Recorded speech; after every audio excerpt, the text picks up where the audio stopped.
بس یہی چیز ہمیں اپنی آخرت کے لیے کرنی ہے اور اللہ کے لیے کرنی ہے۔ اگر اس چیز پر جو بھی آدمی آ گیا اس کو مبارک ہو، اس کو ہمارے پیغمبر کی دعائیں لگتی ہے، نظر اللہ عمران، اللہ سرسبز و شاداب رکھ کے میرے اس امتی کو۔ نظر یہ کہتے ہیں اس خوشی کو جو انسان کے چہرے سے نظر آئے۔ جو آدمی وہ اپنا اوڑھنا اور بچھونا اس محنت کو بنا لیتا ہے، اللہ رب العزت اس کے دل میں اطمینان، سکون، چین ان چیزوں کو ڈال لیتے ہیں۔ پیسے ہوتے ہیں تو بھی سکون ہوتا ہے، پیسے نہیں ہوتے تو بھی سکون ہوتا ہے۔ اور جب یہ چیز مسلمان کے دل میں نہیں ہوتی ہے تو سب کچھ ہونے کے باوجود پریشان ہوتا ہے۔ آج ہم نے جس چیز کی دوڑ لگائی پیسے کی یا پیسوں سے چیزوں کے حاصل کرنے کی، ہم میں سے بہت سارے ایسے ہیں جن کو پیسے ملے اور خوب ملے لیکن اس کے باوجود اطمینان نہیں آیا، اطمینان بھی نہیں آیا، اور پیسے سے ہر مسئلہ بن جائے یہ بھی نہیں ہوگا۔ مل حیات الدنیا الا متاع الغرور، فرمایا دنیا کی زندگی کیا ہے؟ دھوکے کا سامان۔ لگتا ہے اس سے مسئلے حل ہوتے ہیں لیکن حقیقت نہیں۔ یہ آپ نے پتہ نہیں، آپ حضرات کو شاید تجربہ نہ ہو، جو ریگستان میں لوگ چلتے ہیں نا ان کو سمجھ میں آتی ہے کہ دور آدمی دیکھتا ہے تو اس کو سراب کہتے ہیں، دور دیکھتا ہے ایسے لگتا ہے جیسے پانی ہے، لیکن پانی ہوتا نہیں ہے۔ جب وہاں پہنچتا ہے تو کچھ بھی نہیں، پانی کا دھوکہ، پانی دکھائی دیتا ہے پانی ہوتا نہیں۔ اسی طریقے سے دنیا اور دنیا کی چیزوں اور ان میں ڈوب کے اپنے مسئلے حل ہو جانا یہ دھوکہ ہے۔ یہ اس کی مثال سراب کی ہے۔ آدمی دوڑ لگاتا ہے وہ جب وہاں پہنچتا ہے، جیسے اللہ فرماتے ہیں، فرمایا کہ جب وہاں پہنچتا ہے تو کچھ بھی نہیں ہوتا، موت آ جاتی ہے۔ اسی طریقے سے انسان ساری زندگی دوڑ لگاتا ہے اور اسی موت تک اسی کی فکر کرتا رہتا ہے، اور اسی میں موت، الہاکم التکاثر حتی زرتم المقابر، مال کی بڑھوتری انسان کو ہلاکت میں ڈالتی ہے۔ اصل جو محنت ہے نا وہ محنت اس بات کی ہے کہ بھئی میں کتنے لوگوں کی ہدایت کا ذریعہ بنا۔ ہمارے پیغمبر نے کیا فرمایا؟ اللہم اہدنا، اے اللہ مجھے ہدایت دے، واہد بنا، میرے ذریعے سے اوروں کو دے، وجعلنا سببا لمن اہتدی، اے اللہ جس کی ہدایت کا تو نے ارادہ کیا ہے مجھے اس کے لیے سبب کے طور پر قبول فرما۔ وہ 6 تھے گئے، 6 تھے نئے تھے، ان سب کے باوجود جب گئے ہیں 1 سال محنت کی ہے، آئندہ سال 6 سے 12 ہوئے۔ اچھا 12 ہوئے، پھر حج کے موقع پر ملے اور پھر آپ صلی اللہ علیہ وسلم سے ملاقات ہوئی، اور پھر آپ صلی اللہ علیہ وسلم سے انہوں نے ایک مطالبہ کیا۔ انہوں نے کہا یا رسول اللہ ہمارے ساتھ اپنے ساتھیوں میں سے کوئی ایک ساتھی بھیج دے جو ہمارے ساتھ جائے اور ہمارے علاقے میں لوگوں پر محنت کرے۔ حضور پاک علیہ الصلوۃ والسلام نے مصعب بن عمیر رضی اللہ عنہ کی تشکیل کی۔ اچھا یہ سوچنا چاہیے یہ چیزیں ان سب کے دل میں کیسے بڑھ گئی تھی؟ کیسے ہر آدمی کے دل میں ایک ہی قوت تھی، ایک ہی غم تھا کہ بس اللہ کا دین سارے عالم میں کیسے زندہ ہو اور میں اس کے لیے کیسے استعمال ہوں۔ یہ چیز ہمارے دلوں سے نکل گئی۔ ہم یہ نہیں سوچتے کہ بھی میری زندگی کے اتنا عرصہ گزر گیا، اتنے سال گزر گئے، مثال کے طور میری زندگی کے 40 سال گزر گئے، 50 سال گزر گئے، 60 سال گزر گئے، اس میں سے میری زندگی میں کا کتنا عرصہ اللہ کے دین کو پھیلانے میں لگا؟ یاد رکھیں جتنا بھی لگا کم ہے، اس لیے کہ انبیاء نے جان کی بازی لگائی، صحابہ کرام نے جان کی بازی لگائی، اور صرف جان کی نہیں، جان کی بھی لگائی، مال کی بھی لگائی، سب کچھ لوٹایا اس بات پر کہ اللہ کا دین عام ہو جائے۔ اب یہی چیز ہم اپنے محلے میں نہیں کر سکتے۔ اجتماع ہے اس کے باوجود ہمارے پرانے ساتھیوں کے اندر وہ حرکت نہیں ہے. وہ ابھی تک ہم نے یہ سوچا نہیں کہ بھئی اجتماع کے لیے پہنچ جائے گا, کس کی وصولی کریں, کیا کریں. اب مصعب بن عمیر رضی اللہ عنہ گئے, اب یہ کیا کر رہے ہیں, ایک کتاب ہے سیرت کی, سیرت النبی, اس کے اندر لکھا ہے کہ جب مصعب بن عمیر رضی اللہ عنہ گئے ہیں تو یہ مدینہ کے ہر گھر پر روزانہ گشت کرتے تھے. 1 سال تک مسلسل ایسے ہوا. جب 1 سال تک ایسے ہوا, سال اسلامی سال تھا, جب اسلامی سال تھا تقریباً 355-56 دن کا, تو 355-56 دن کے اندر ایک گھر پر کتنی گشتیں ہوئی؟ جب روزانہ گشت کر رہے ہیں تو کتنی ہوئی؟ جتنے دن اتنی گشتیں. اس کا یہ فائدہ ہے کہ پہلے 12 آئے تھے, آئندہ سال تیسرے سال جب آئے ہیں تو وہ 72 تھے. اس کو تادیہ کہتے ہیں. ایک کی ذمے کتنے آئے؟ 6. ہم میں سے تھوڑا سا اپنے سب پرانے ساتھی سوچ لیں, آیا میں نے 1 سال کے اندر 6 ساتھیوں کو 4 مہینے کے لیے تیار کیا؟ ہم روزانہ یہاں مرکز میں بیٹھتے ہیں اور 24 گھنٹے والوں سے کارگزاری سنتے ہیں, پورا علاقہ, اور اس علاقے سے 4 مہینے میں بھی نئے کتنے ساتھی نکلے ہیں؟ کسی کے یعنی جہاں 300 400 پرانے ساتھی ہیں, اور جی 10 ساتھی 4 مہینے کے لیے نکلے, کسی کے 3 نکلے, کسی کے 5 نکلے. اب تک جو میرے ذہن میں بڑی تعداد ہے, وہ ایک علاقے والوں نے بتایا کہ 40 ساتھی ہمارے نکلے 3 مہینے کے اندر. تو مطلب یہ ہے کہ اچھا, اس کے باوجود دوسرا بڑا مسئلہ یہ ہے کہ یہ چیز اب تک ہمارے دل میں منتقل نہیں ہو رہی. یہ چیز اب یہی ہماری جو تبلیغ کی محنت ہے, یہ موجودہ محنت, اسی کے اندر اگر 30-35 سال پیچھے چلے جائیں تو یہ محنت ہر ساتھی کے دل میں ہوتی تھی, اور یہ چیز اور یہ جذبہ ہر ساتھی کے دل میں ہوتا تھا. جس دن گشت ہوتا تھا نا, ہر پرانا ساتھی فکر مند ہوتا تھا کسی آج تو گشت ہے. خود بھی کم ہوتے تھے, بھئی فلاں کو بھی دعوت, یار آج ہمارے ساتھ گشت کرنا, ہمارے ساتھ گشت کرنا. اچھا, پھر جب گشت ہوتا تھا تو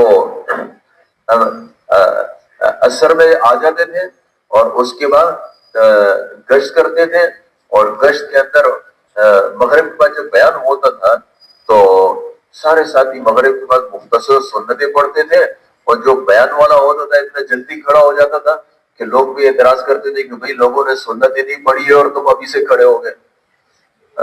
اچھا, پھر یہ جو باقی ساتھی ہوتے تھے وہ جلدی مختصر سنتیں پڑھ کے ایک کو منتیں کرتے تھے کہ جی بیان میں بیٹھ جاؤ, بیان میں بیٹھ جاؤ, بیان میں بیٹھ جاؤ. آج ہم اب سب پرانے ساتھی سوچ لیں کہ آیا یہ چیز ہم کرتے ہیں؟ اچھا, پھر جب بیان میں یہ سب بیٹھ جاتے تھے, بیان میں مطالبہ ہوتا تھا, تو اس میں یہی پرانے ساتھی وہ ایک نئے ساتھی کے کمر پر ہاتھ رکھتے تھے, جی ارادہ کر لو, ارادہ کر لو.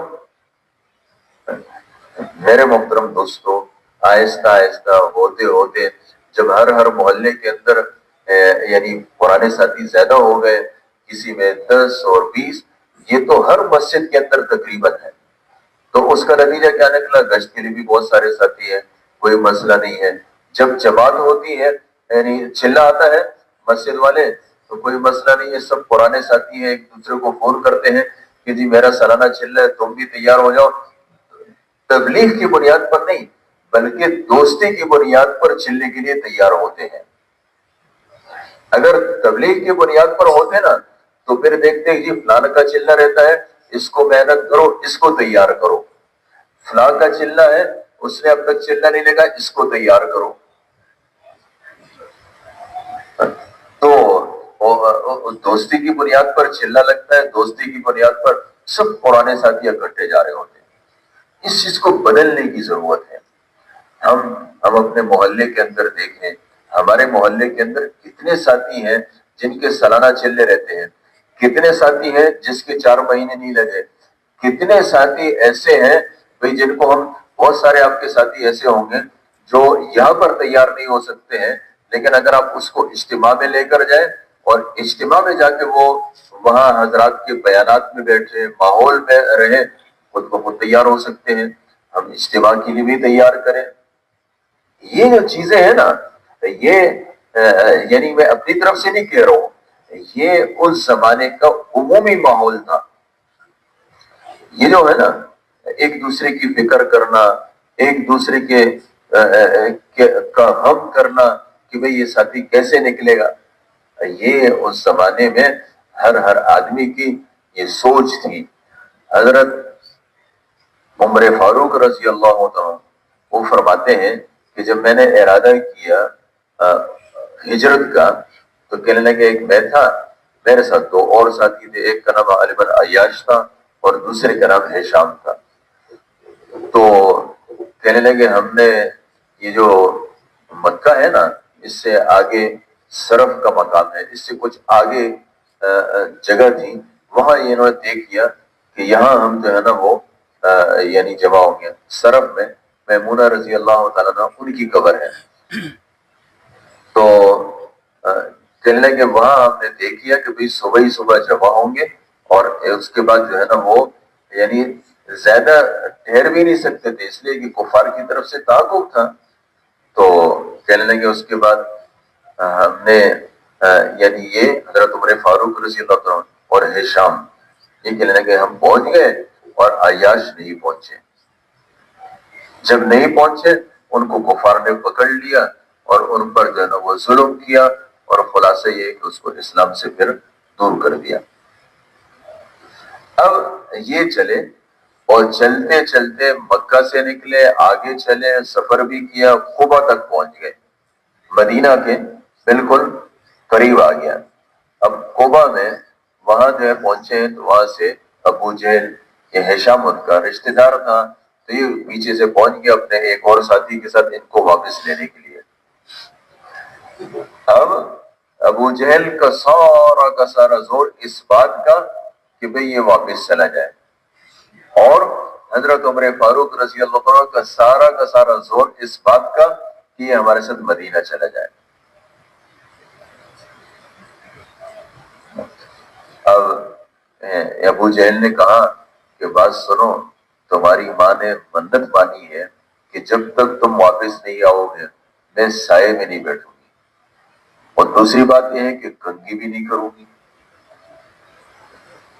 اب اس نے سوچا اوہو میری ماں نے جب یہ منت مانی ہے, جب وہ کنگھی نہیں کرے گی تو جوئیں پڑ جائے گی سر میں, اور جب مکے کے اندر اتنی سخت گرمی اور میری ماں دھوپ میں بیٹھی رہے گی. ایک دم دل نرم ہوا اور اس نے حضرت عمر فاروق رضی اللہ عنہ سے کہا کہ بھئی میں واپس چلا جاتا ہوں, ایک تو ماں کی منت بھی پوری ہو جائے گی, دوسری بات یہ کہ مجھ سے بہت سارے مال پیسے رہ گئے ہیں, وہ پیسے بھی اپنے ساتھ لے آؤں گا پھر آ جاؤں گا. اب حضرت عمر فاروق رضی اچھا ہمارے ہاں کیا ہے, ہمارے ہاں اگر کسی نے کوئی تیار ہوا نا اور اس کے بعد وہ کسی وجہ سے پیچھے ہٹنے لگا, ہم بجائے اس کے کہ اس کو ترغیب دیں, اس کو تیار کریں, ایسا نہیں کرتے. یہ جاؤ پتہ نہیں اس نے کون سا گناہ کیا ہے کہ اللہ نے اس کو محروم کر دیا. الٹی سوچ, یہ سوچ ہماری شیطان کی طرف سے ہوتی ہے. وہاں کیا تھا, حضرت عمر فاروق رضی اللہ عنہ نے یہ بات سنی, اس سے کہنا بھائی بات سنو, جب تمہاری ماں ٹھیک ہے تمہاری ماں نے منت مانگی ہے, لیکن جب گرمی سدائے گی نا خود بخود سائے میں چلی جائے گی, اور جب سر میں جوئیں پڑے گی تو کنگھی بھی کر لے گی, مت جاؤ. سوچنے گا جی میرے پیسے ہیں وہ پیسے بھی لے آؤں گا. حضرت عمر فاروق رضی اللہ عنہ نے فرمایا کہ تمہیں پتہ ہے کہ میں کتنا مال والا ہوں, میرا آدھا مال تیرا لیکن مت جا. یہ غم ہے ایک ایک آدمی کا. یہی غم اگر آج ہمارے دل کے اندر آ جائے نا, اس کو تعدیہ کہتے ہیں. ایک ایک ساتھی کے لیے فوراً, ایک ایک ساتھی کے لیے فکر, ایک ایک. آج تو اللہ معاف کرے ہمارے ساتھی وہ فلائنگ کوچ کر لیتے ہیں نا 14 یا 15 سیٹر, اور اس کے بعد کیا ہوتا ہے کہ ایک ساتھی آ جاتا ہے کہ یار وہ میں نے پہلے تو تیار نہیں تھا اور میرا یہ مسئلہ تھا، اب حل ہو گیا، میں آپ کے ساتھ جاتا ہوں. یہ کیا کہتے ہیں؟ جی ہم پہلے سے گشتیں کر رہے تھے، تم اس وقت کہاں تھے، تم سے تو ہم بات کر چکے ہیں. اب ہمارے پاس کوئی سیٹ نہیں ہے، جاؤ کہیں اور بندوبست کرو. یہ جو الفاظ ہے نا، یہ دائی کے نہیں ہوتے. دائی جو بھی آئے اور جس وقت بھی آیا، جی بالکل بالکل انشاءاللہ دیکھیں گے، میں اپنی سیٹ چھوڑ دوں گا، تمہیں بٹھا دوں گا. ہماری گاڑی کے اندر بندوبست نہیں ہوگا، بھئی دوسرے فلاں مسجد والے ہیں، ان کی گاڑی ہے، میں ان کے ساتھ بات کر لیتا ہوں. لیکن ہر ساتھی کو ہر حال میں لینا، یہ دائی کی فکر ہوتی ہے. آج اگر ہماری مساجد کے اندر فکر شروع ہو گئی نا، اور ایک ایک ساتھی کی فکر ہو گئی، یہ تعداد بہت آگے نکلے گی. پھر ایک ایک آدمی اللہ رب العزت اس کو پتہ نہیں کتنے لوگوں کی ہدایت کا سبب بنائیں گے، اور جو جتنے لوگوں کی ہدایت کا سبب بنے گا اتنا ہی خوش قسمت، اور جنت کے اندر اتنا ہی اعلیٰ مقام. حضور پاک علیہ الصلوۃ والسلام اس شخص سے اتنے ہی زیادہ خوش ہوں گے. بس اس کو بدلنے کی ضرورت ہے. ہمارے جتنے بھی ساتھی ہیں سب قیمتی ہے، اور ہر آدمی جس کو اللہ نے 4 مہینے کی توفیق دی، کسی وجہ سے بھی اس کے اندر سستی آئی، وہ بے قیمت نہیں ہے. اس کو پھر موڑنے کی ضرورت ہے، پھر اس پر لگانے کی ضرورت ہے. اسی طریقے سے بہت سارے ساتھی ہمارے ایسے ہیں جو محلوں کے اندر. اچھا، پھر دوسری بات یہ ہے کہ کس کی ہدایت کا اللہ نے کس وقت فیصلہ کیا، یہ ہمیں بھی پتہ نہیں ہے. لیکن ہمارے ذمہ محنت ہے کسی سے مایوس بھی نہیں ہونا، کسی سے مایوس بھی نہیں ہونا کہ جی بس یہ کبھی فیصلہ، دائی کبھی یہ فیصلہ نہیں کرتا جی نہیں یہ نہیں جاتا. اور حضرت عمر فاروق رضی اللہ عنہ کے بارے میں کیا کہتے تھے کہ جی اس کا گدھا مسلمان ہو سکتا ہے لیکن خود نہیں ہو سکتا. لیکن وہی حضرت عمر فاروق کہاں پہنچے. اس لیے اپنے کسی بھی دائی کبھی بھی مایوس نہیں ہوتا. حضرت نوح علیہ السلام 950 سال محنت کر کے مایوس نہیں ہو رہے ہیں، اور ہم اپنا اس میں کسی ایک گشت کرنے کے بعد کسی سے مایوس ہو جاتے ہیں جی اب یہ تیار نہیں ہوتا. اب حضرت عمر فاروق رضی اللہ عنہ اس کو ترغیب دے رہے ہیں کہ بھی دیکھو میں اپنا آدھا مال تمہیں دیتا ہوں لیکن مت جاؤ. جب دیکھا کہ اب تو یہ تیار ہو گیا اور کسی بھی صورت میں میری بات نہیں مان رہا، اب اس نے کہا بھائی بات سنو، تمہیں اگر جانا ہی ہے تو یہ تو میری اونٹنی ہے نا، یہ ایک تو تیز رفتار ہے، دوسری بات یہ ہے کہ اپنے مالک کی مطیع ہے، اپنے مالک کی بات مانتی ہے. تو ان کو پتا تھا. انہوں نے کہا اگر تم نے ان دونوں سے کوئی غدر محسوس کیا، دھوکہ محسوس کیا، تو اسی پر بیٹھ کے دوڑ لگانا اور واپس مدینے آ جانا. انہوں نے کہا جی ٹھیک ہے. اب ہم خود سوچیں، کسی کو ہم اپنی سواری دیتے ہیں، اپنی سیٹ کسی کو دیتے ہیں کہ بھائی جی ٹھیک ہے تم چلے جاؤ، کوئی مسئلہ نہیں ہے، میں کسی اور گاڑی میں آ جاؤں گا، کسی اور کے ساتھ بندوبست کروں گا. یہ فکر، یہ غم، یہ اخلاق، یہ چیزیں تھی جس سے اسلام پھیل رہا تھا، اور یہی چیزیں ہیں جو ہماری زندگی سے نکلی. اس لیے ہر مسجد کے اندر بس چند ہے تبلیغ والے اور باقی کچھ بھی نہیں. حالانکہ تبلیغ والے چند افراد نہیں، بلکہ تبلیغ والا تو ہر امتی ہے. کچھ اس محنت پر آئے کچھ نہیں آئے، لیکن ہمیں ہر امتی کو اس محنت کا داعی بنانا ہے، ہر امتی کو اس محنت پر کھڑا کرنا ہے. انہوں نے اپنی سواری دے دی، اس کا اونٹ لے لیا. اب یہ ابو جہل اور اس کا دوسرا ساتھی وہ اپنے اونٹ پر بیٹھے، اور یہ جو ہشام ہے یہ حضرت عمر فاروق رضی اللہ عنہ کی اونٹنی پر بیٹھے چل پڑے. اب جب آگے چلے ہیں، آگے جا کے جو ہے نا انہوں نے ابو جہل نے اس ہشام سے کہا کہ بات سنو، یہ میرا اونٹ سست ہو گیا ہے اور تمہاری اونٹنی بڑی تیز ہے، ایسا ہو سکتا ہے کہ تم مجھے اپنے اونٹنی پر بیٹھا دو؟ اس نے کہا جی بالکل ہو سکتا ہے. تو دونوں نے جب اونٹ بیٹھائے نا، وہ دو تھے، انہوں نے دونوں نے جپٹا مارا اس پر اور اس کے ہاتھ پاؤں باندھ دے اور جا کے اس پر کوئی ظلم کیے، اور خلاصہ یہ ہے کہ اس کو اسلام سے پھر فارغ کر دیا، مرتد ہو گئے۔ اب خود سوچنے کی بات ہے، اگر ایسا ہمارا کوئی ساتھی کرتا، ہم کیا کرتے؟ اس کے ساتھ نفرت کرتے، دفع کرو اس کو، کیوں اس نے میری بات نہیں مانی؟ میں نے کتنی منتیں کی، میں نے تو اپنا مال بھی پیش کیا، میں نے تو اپنی اونٹنی بھی پیش کی، میں نے تو اس کو یہ بھی کہا یہ بھی کہا۔ یہ چیزیں ان کے دلوں میں نہیں تھی، ان کے دلوں میں بس غم تھا، فکر تھا، اوہو ایسے کیوں ہوا، میری کمی تھی، میرا وہ تھا۔ یہ چیزیں اگر میرے محترم دوستوں ہمارے پرانے ساتھیوں میں آ گئی نا، تو یہ محنت، اور یہ یاد رکھنا، یعنی یہ مطلب نہیں ہے کہ بھئی تبلیغ والوں کو زیادہ کرنا ہے، یہ محنت ہے، سبب ہے لوگوں کی زندگیوں میں دین کے آنے کا۔ جو آدمی وقت لگائے گا اس کی زندگی میں دین آئے گا، اور وقت لگانا اس لیے ضروری ہے تاکہ زندگی میں دین آئے، اسی دین سے دنیا آخرت بنے گی۔ حضرت عمر فاروق رضی اللہ عنہ فرماتے ہیں کہ ہمارے ذہنوں کے اندر یہ بات تھی کہ ایک آدمی ایک مرتبہ مرتد ہو جائے پھر اس کا اسلام کسی بھی حال میں قبول نہیں، کہنے ہمارے ذہنوں میں یہ بات تھی۔ اس کے بعد کیا ہوا؟ آیت نازل ہوئی، قل یا عبادی الذین اسرفوا علی انفسہم لا تقنطوا من رحمت اللہ ان اللہ یغفر الذنوب جميعا انہ هو الغفور الرحیم۔ فرمایا اللہ فرماتے ہیں کہ تم میرے ان بندوں سے کہو جنہوں نے اپنے جانوں پر ظلم کیا کہ تم اللہ کی رحمت سے مایوس مت ہو، تم اللہ کی رحمت سے مایوس مت ہو۔ اللہ ان اللہ یغفر الذنوب جميعا، اللہ سارے گناہوں کو معاف کر دے گا۔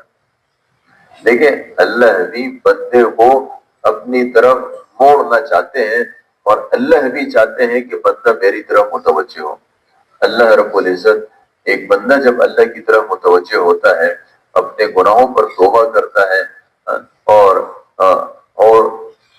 حدیث میں آتا ہے کہ ایک آدمی ایک مرتبہ توبہ کرتا ہے اور اس کے بعد کیا ہوتا ہے کہ اس کی پکی توبہ کرتا ہے، لیکن پھر اس سے وہ گناہ پھر ہو جاتا ہے، پھر آگے اللہ کے سامنے آتا ہے، اللہم اغفر لی، اے اللہ مجھ سے پھر خطا ہو گئی، پھر مجھے معاف فرما دے، اللہ پھر معاف فرما دیتے ہیں۔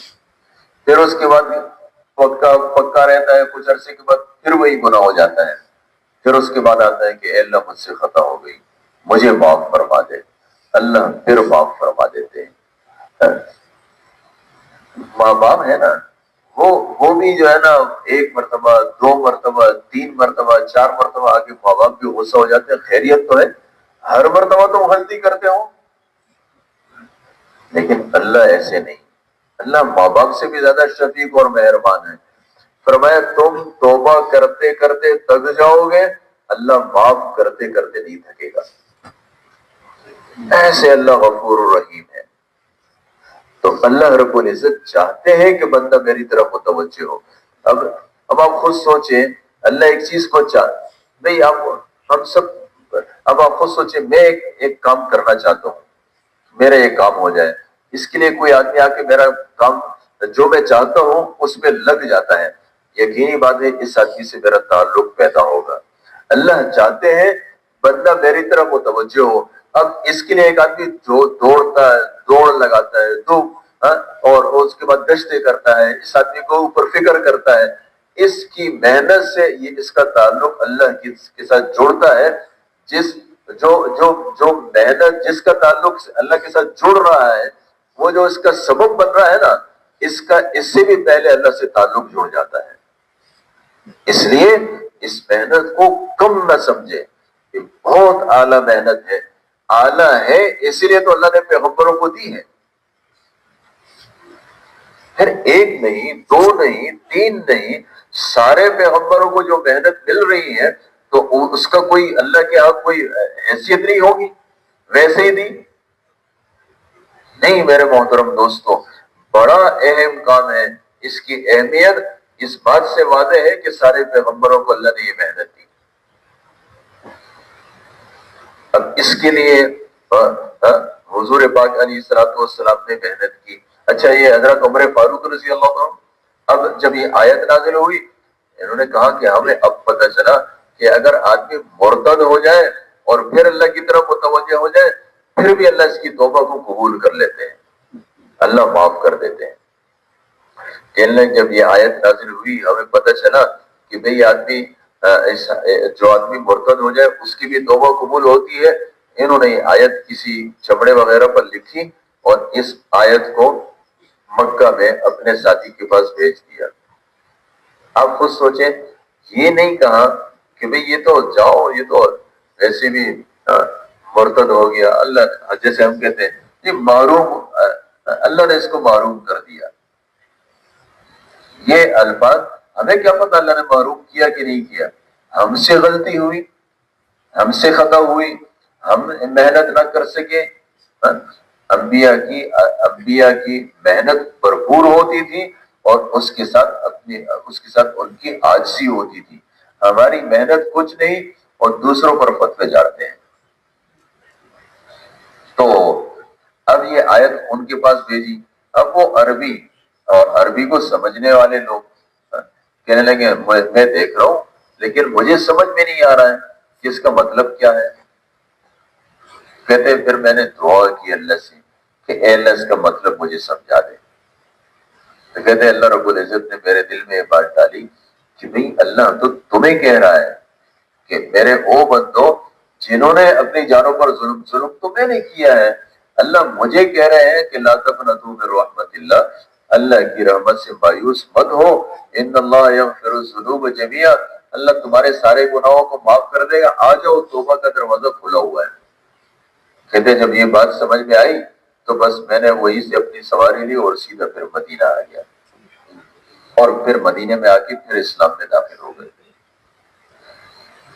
اگر میرے محترم دوستو آج ہم اپنے علاقوں کے اندر ایسی محنت کریں، ایک ایک ساتھی پر فکر کریں، ایک ایک ساتھی کی فکر، اب ہمارا شب جمعہ ہے، اب شب جمعہ اس لیے نہیں ہے کہ ہم مثال کے طور عشاء کی نماز ہو گئی ہم نے آپس میں گپ شپ لگا دی، نہیں، شب جمعہ میں ہمارے علاقے کے ساتھی جمع ہوئے، ہم نے اس بات کی فکر کی کہ بھی کیا کرنا ہے، عشاء کے بعد سر جوڑ کر بیٹھ گئے کہ بھی ہمیں کن کن کی وصولی کرنی ہے، کن ساتھیوں کی وصولی ہو سکتی ہے۔ اس طریقے سے شب جمعہ کے اندر پورے کے پورے ہفتے کے اندر بس ہمارا کام ہی یہ ہو، اللہ سے دعا کرنی چاہیے کہ اللہ مجھے اپنی دین کی محنت کے لیے قبول فرما، اس کے لیے مجھ سے کام لے لے۔ جو آدمی اللہ کے سامنے اپنے آپ کو پیش کرے گا نا، اللہ رب العزت اس کو کبھی محروم نہیں کریں گے۔ ایک اللہ کے سامنے اللہ سے مانگنا اور ایک اپنے علاقوں میں بھرپور محنت کرنا کہ بھئی ہم اپنے علاقوں سے، یعنی ایک تو ہمارا مجمع 100% اجتماع میں شرکت کرے، یعنی ایسا نہ ہو کہ ہم اسی محنت باقی تقاضوں کی محنت پر لگے رہے اور یہ تقاضا ہم سے رہ جائے کہ بھئی 100% مجمع ہمارا شریک ہو۔ بہت سارے ساتھی ایسے بھی ہوں گے اگر ہم نے اس پر محنت کی، مثال کے طور اوقات کے لیے تیار کیا، نہیں بھی ہوا آخری درجے میں اس کو ضرور تیار کریں کہ جی اجتماع میں تو شرکت کر لیں۔ اجتماع میں شرکت بھی کرنی، اجتماع میں اعمال بھی شریک کرنا، انشاءاللہ اللہ رب العزت ایک نہیں پتہ نہیں کتنے لوگ ایسے ہیں جو اجتماع کی نیت سے گئے وہاں سے ان کی زندگیاں بدلی ہیں اور چار ماہ لگا کر واپس آئے۔ اسی طریقے سے بھئی ہمارے علاقوں کے اندر بہت سارے ساتھی اس وقت ایسے ہیں جن کے چلوں کے ارادے ہیں، سالانہ چلوں کے، یہ جو ہمارا عمومی رواج بن گیا ہے نا، پرانے ساتھیوں کا آپس میں چلنا، بس اس کو ختم کرنے کی ضرورت ہے۔ اس کے بجائے ہم ایسا کریں اپنے علاقے میں نئے نئے ساتھیوں کو تیار کریں، پرانے وہ ساتھی جن کے سالانہ چلے رہتے ہیں وہ بھی بے شک ان پر بھی محنت کریں، ان کو بھی تیار کریں، لیکن جو کام کرنے والے ہیں اور ماشاءاللہ پورے سال کام کرتے رہتے ہیں، کائنات کی ساری چیزوں پر نظر دوڑائیں، ان سب کی جو قیمت لگتی ہے وہ انسان کی وجہ سے لگتی ہے، اور اگر انسان ہی نہ ہو تو بھائی آپ سونے پر کیا کریں گے؟ سونے پر کیا کریں گے، گھروں پر کیا کریں گے، ساری کی ساری چیزوں پر کیا کریں گے؟ یہ جتنی چیزیں ہیں اور ان چیزوں کی جتنی قیمت ہے وہ سب انسان کی وجہ سے ہے۔ اسی لیے اللہ رب العزت نے جتنی باقی مخلوقات ہیں ان میں پیغمبروں کا سلسلہ جاری نہیں کیا. انسانوں کے اندر پیغمبر بھیجے سمجھانے کے لیے. پھر جتنی کائنات ہے اور کائنات کی جتنی چیزیں ہیں ان کے ساتھ کائنات کے حالات کو بھی نہیں جوڑا.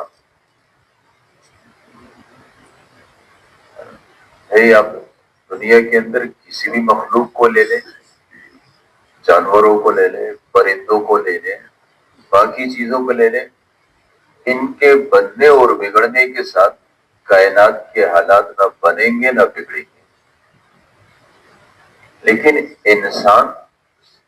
انسان کے بننے اور بگڑنے سے کائنات کے حالات بنیں گے بھی اور بگڑیں گے بھی. ظہر الفساد فی البر والبحر بما کسبت ایدی الناس. یعنی ساری خشکی تری کا فساد انسان کے ہاتھ کی کمائی. اور پھر میرے محترم دوستوں، بھائی اور بزرگوں، چونکہ کائنات کا سردار انسان ہے، یہ ساری کی ساری کائنات بنی اس انسان کے لیے ہے، تو اس کی وجہ سے اللہ رب العزت نے اس کو سمجھانے کے لیے پیغمبروں کا سلسلہ بھی اسی انسان کے اندر جاری کیا.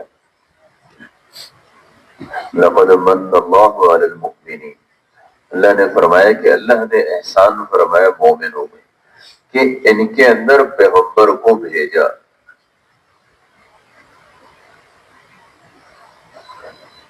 پھر میرے محترم دوستو، یہ جو پیغمبروں کی محنت ہوتی تھی یہ کس بات کی ہوتی تھی؟ اس انسان کو اللہ کی طرف متوجہ کرتے تھے. وہی جو تمہاری قیمت ہے نا وہ اللہ کی وجہ سے ہے. اگر تمہارا اللہ سے تعلق بن گیا تم قیمتی بن گئے، اور اگر اللہ سے تعلق نہیں بنا تو اولئک کالانعام بل ھم اضل. فرمایا یہ انسان جانوروں کی طرح ہے بلکہ جانوروں سے بھی بدتر ہے. تو انسان سید الکائنات اور انسان کی قیمت وہ اللہ سے تعلق پر. ان اکرمکم عند اللہ اتقاکم، فرمایا تم میں عزت کے اعتبار سے کون عزیز؟ اس کا معیار تقویٰ ہے. قوم نہیں، قبیلہ نہیں، برادری نہیں، اللہ کے ساتھ جس کا تعلق جتنا زیادہ اللہ کے ہاں یہ آدمی اتنا ہی عزیز، اور جس کا تعلق اللہ کی ذات کے ساتھ جتنا کم یہ اتنا ہی نیچے کی طرف.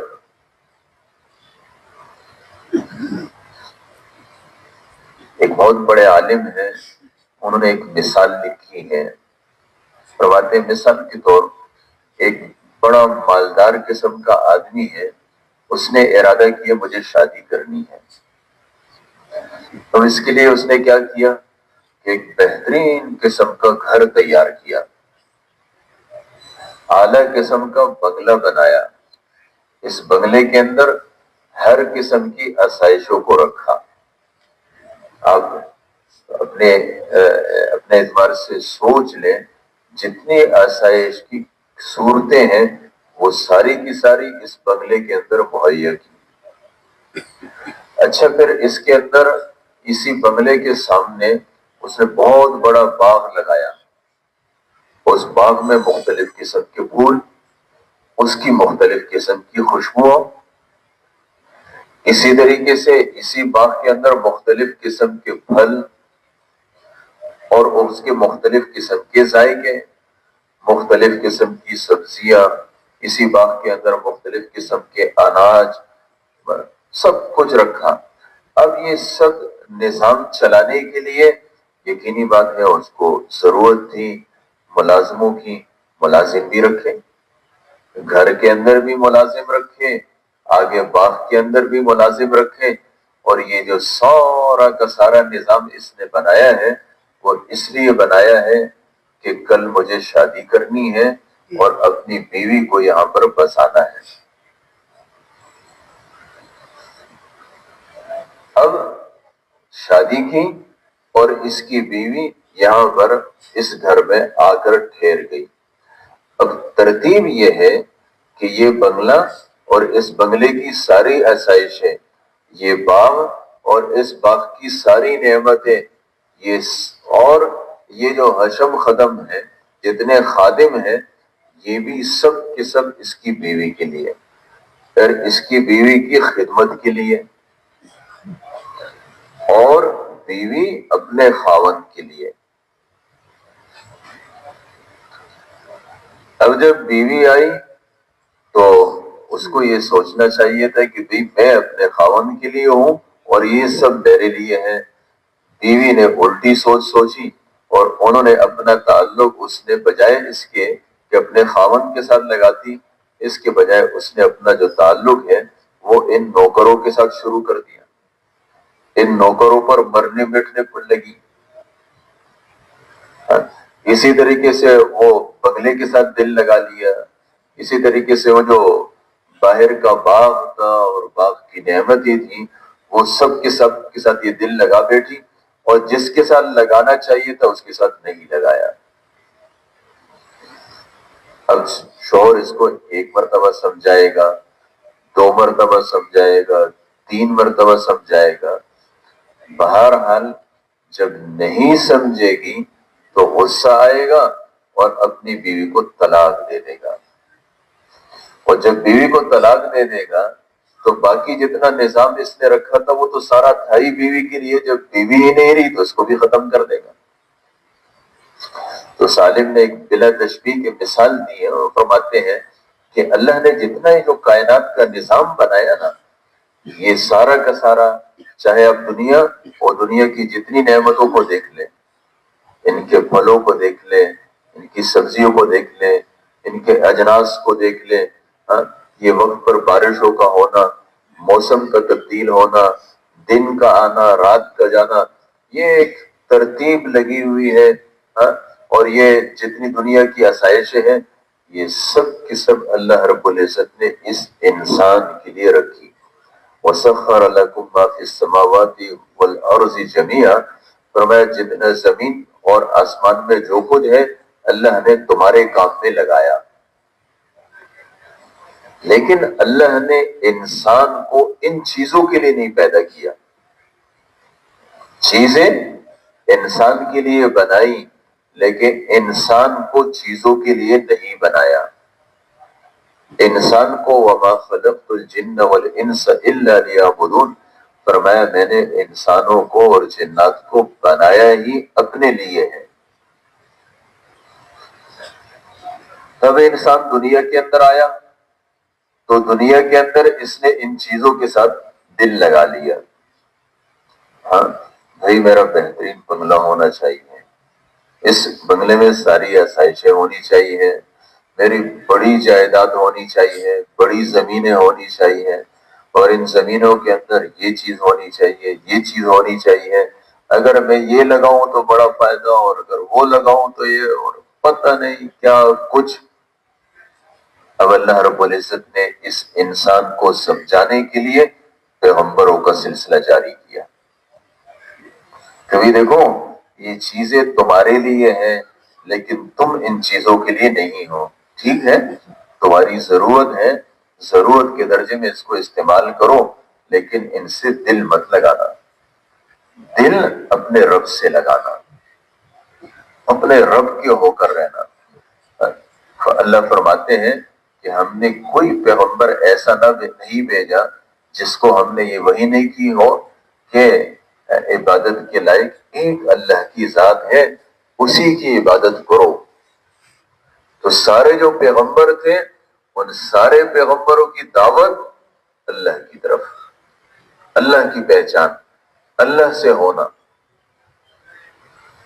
پھر اللہ رب العزت نے یعنی اس بات کے لیے کہ انسان اس بات کو سمجھ جائے، اس کے لیے جو پیغمبر ہوتے تھے ان کے دلوں کے اندر ایک غم ہوتا تھا، ایک فکر ہوتی تھی، ایک کڑن ہوتی تھی. اور اللہ نے یہ جو ملکہ ہے یہ ہمارے پیغمبر کو اتنا زیادہ دیا کہ فرمایا فلا تذهب نفسك عليهم حسرات، فرمایا تمہاری جان ہی اس بات میں نہ چلی جائے کہ بھئی لوگ کیوں ایمان نہیں لاتے، کیوں سیدھے راستے پر نہیں آتے۔ اور میرے محترم دوستو، اللہ رب العزت نے یہی فکر اور یہی غم اس امت کو منتقل کیا، اس لیے کہ یہ امت آخری امت ہے۔ جیسے ہمارے پیغمبر آخری پیغمبر ہے اور قیامت تک اس کے بعد کوئی اور پیغمبر نہیں آئے گا، اسی طریقے سے یہ امت بھی آخری امت ہے اور قیامت تک اس کے بعد کوئی اور امت نہیں آئے گی۔ اب اس امت کی اصلاح کیسے ہوگی؟ پیغمبروں کا سلسلہ بند ہو چکا، اللہ نے وہ محنت اس امت کے ہر فرد کو عطا فرمائی۔ یہ جو آج ہم یہاں پر بیٹھے ہیں یا کچھ مہینے سے کم وقت باقی ہے اجتماع ہو رہا ہے، یہ اسی بات کے لیے ہو رہا ہے کہ وہ جو اصل مقصد تھا انسان آخرت کی بنیاد پر اپنی زندگیوں کو بنائے اور اس کی طرف فکر مند کرنے کے لیے اجتماعات بھی ہوتے ہیں، اس کے لیے یہاں شب جمعہ بھی ہوتے ہیں، اللہ کے راستے میں نکلنا بھی اسی کے لیے ہوتا ہے۔ اب اس محنت کے اندر ایک اساس تھی، یعنی ہر امتی کے دل میں یہ فکر پیدا ہو کہ بھی دین کیسے پھیلے گا۔ جیسے ہم دنیا کی چیزیں ہیں نا، ان کو اپنا مسئلہ بناتے ہیں، اور جب مسئلہ بناتے ہیں تو اس کے لیے سوچتے ہیں، اس کے لیے فکر کرتے ہیں، مشورے کرتے ہیں، پتہ نہیں کیا کچھ ترتیبیں بناتے ہیں۔ اس سے زیادہ ضرورت اس بات کی ہے کہ ہمارے دلوں کے اندر اس بات کی کھڑن ہو، فکر ہو کہ بھئی ایک ایک آدمی اس کی جنت کیسے بنے گی اور یہ جہنم سے کیسے بچے گا۔ اب جس کے دل میں یہ فکر جتنی زیادہ آئے گی، اللہ رب العزت اسی اعتبار سے اس سے زیادہ کام لیں گے، اور جس سے زیادہ کام لیا وہ آخرت کے اعتبار سے سب سے آگے بڑھ جائے گا۔ یہ جو دنیا کی زندگی ہے نا، اس کے بارے میں اللہ نے کبھی نہیں فرمایا کہ بھی دوڑ لگاؤ اور اس کی فکر کرو۔ ہاں، آخرت اور آخرت میں آگے بڑھنا، فرمایا وَذَلِكَ فَلْيَتَنَافَسِ الْمُتَنَافِسُونَ، فرمایا یہی چیزیں ہیں جس میں رغبت کرنے والوں کو رغبت کرنے چاہیے، دوڑ لگانے والوں کو دوڑ لگانی چاہیے۔ اب کس آدمی کی آخرت حالت اس میں بنے گی، اس کے لیے آپ صلی اللہ علیہ وسلم کی ایک حدیث ہے، فرمایا الدال علی الخیر کفاعلہ، نیکی کی طرف دعوت دینے والا نیکی کرنے والے کی طرح ہے۔ ایک آدمی نے خود 4 مہینے لگائے، اس کو اپنے 4 مہینے کا اجر ملے گا۔ ایک آدمی نے اپنے محلے کے اندر ایسی محنت کی کہ اس کی محنت سے 10 آدمی 4 مہینے لگا چکے، اس کو اپنے 4 مہینے کا بھی اجر ہے اور اس 10 کے 4 مہینے کا اجر بھی ملے گا۔ جس نے لگائے اس کے اجر میں کمی نہیں آئے گی۔ یہ اس کو تعدیہ کہتے ہیں، اور یہ ہمارے اسلام کی بنیاد تھی۔ حضور پاک علیہ الصلوۃ والسلام کے زمانے میں ہم لوگ جو ہے نا ابھی عمرے سے واپس آئے ہیں، تو یہ جہاں مینا ہے، مینا کا میدان ہے جہاں شیاطین کو کنکریاں ماری جاتی ہیں، اس کے آگے تھوڑے سے قریب فاصلے میں ایک جگہ ہے، اس کو عقبہ کہتے ہیں۔ ایک گھاٹی تھی، عقبہ کہتے تھے، اور اس کے بعد پھر کسی نے وہاں ایک مسجد بنائی، آج کل اس کو مسجد عقبہ کہتے ہیں۔ یہ جگہ تھی جہاں آج سے 1400 سال پہلے رات کی اندھیری میں،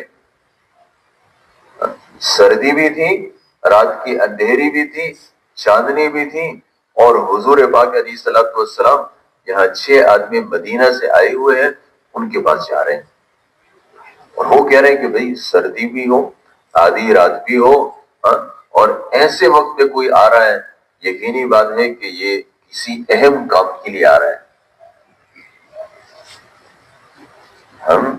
یہ جو دین زندہ ہوا ہے نا، ایسے نہیں ہوا، یہ راتوں کی گشت۔ آج یہ جو وقت ہے، یہ اجتماع سے تقریباً 1 مہینہ کم رہ گیا ہے. اب یہ وقت تو ایسے ہونا چاہیے کہ بھئی ہمارا ہر ساتھی بس ان کی فکر جو اپنی ضروریات ہے اس کے لیے بالکل کچھ جتنا وقت نکالتے ہیں نکال لیں. اس کے علاوہ جتنا وقت ہو بس یہ ہمارا مسجد کے لیے ہو, اور مسجد میں آپس میں بیٹھے مشورہ کریں اور سوچیں بھئی کون سا ساتھی ایسا ہے جس کے اب تک 4 مہینے کے ارادے تھے, پتہ نہیں کتنے عرصے سے کہہ رہا تھا اجتماع, اب تو اجتماع سر پر ہے, اس کی وصولی کرو. ہاں, کون سا ساتھی ہے جس کا سالانہ چلنا رہتا ہے, اس کی وصولی کرو.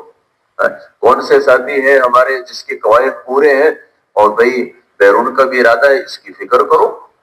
یہ جو وقت ہے یہ تو ایسے ہے کہ اس میں ہمیں کیا کہتے ہیں جیسے سر کھو جانے کی بھی فکر نہ ہو, بس اسی کی فکر ہو کہ بھئی ہم اپنے محلے سے کیسے وصولی کریں.